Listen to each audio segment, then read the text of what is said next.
I have a kind of a hard-nosed view on foreign assistance. I think we should only give it with conditions. And the conditions we ought to be tough about. Kind of a tough love policy. For example, we're trying to decide at the moment what to do about the peace process in Afghanistan. We give a lot of aid to Pakistan. Some of that aid relates to nuclear weapons and the protection of nuclear weapons, and that's a separate matter.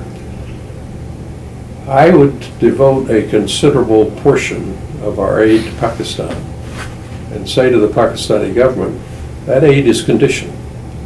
That aid is conditional on you, Pakistan, doing everything you can to encourage the Taliban to negotiate. And if Pakistan didn't do it, I'd cut the aid off. We give too much aid without conditionality. We don't use the aid as effectively as we should. So I want to see us get a lot tougher on the distribution of the aid.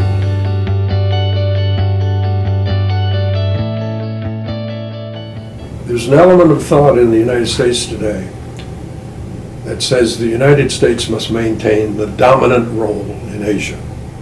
China will not accept that. Another view is that we must work with China, that China has legitimate interests in the area, that we're going to be a major force there. We're not going to retreat. We're not going to buckle up, buckle under to China. But we recognize that China's a rising power and a very important one, and they have an interest in the area. The good news here is the two countries don't know war. The bad news is there are a lot of tensions building up. You mentioned the South China Sea, China's additional military spending. Taiwan's the toughest issue by all odds.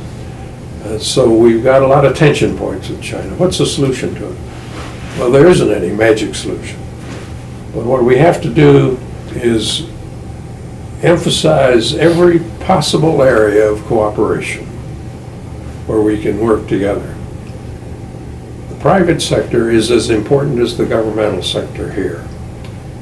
I'm still a believer in ping-pong diplomacy, if you can remember that phrase from years past. Yes. So you want to expand the areas of cooperation, manage the areas of conflict that are going to be present, and you're going to have to do that with high-level diplomacy, constantly at work to try to smooth out rough edges. It is a relationship where we simply have to succeed, and it's going to take a lot of hard work to do it, but it's doable.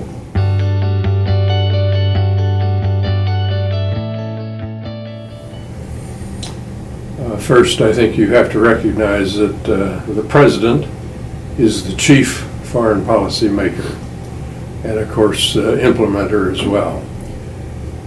The Congress plays really only a marginal role in foreign policy, not close, I think, to being a co-equal to the president on foreign policy matters. Having said that, what the Congress does can be very important. I think what the Congress has to do is to try to be a partner and a critic. Those are almost contradictory roles in a sense, but both are very important.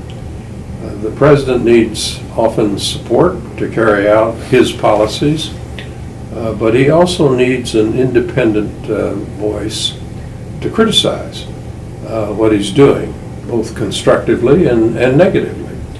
And I think the tension that exists between the role of partner and critic, between the executive branch and the legislative branch, from that tension emerges better policy. So the Congress's role is not equal to the president's, but it's a very important role if it's properly done. And to do it, I think they have to be supportive at times and critical at times.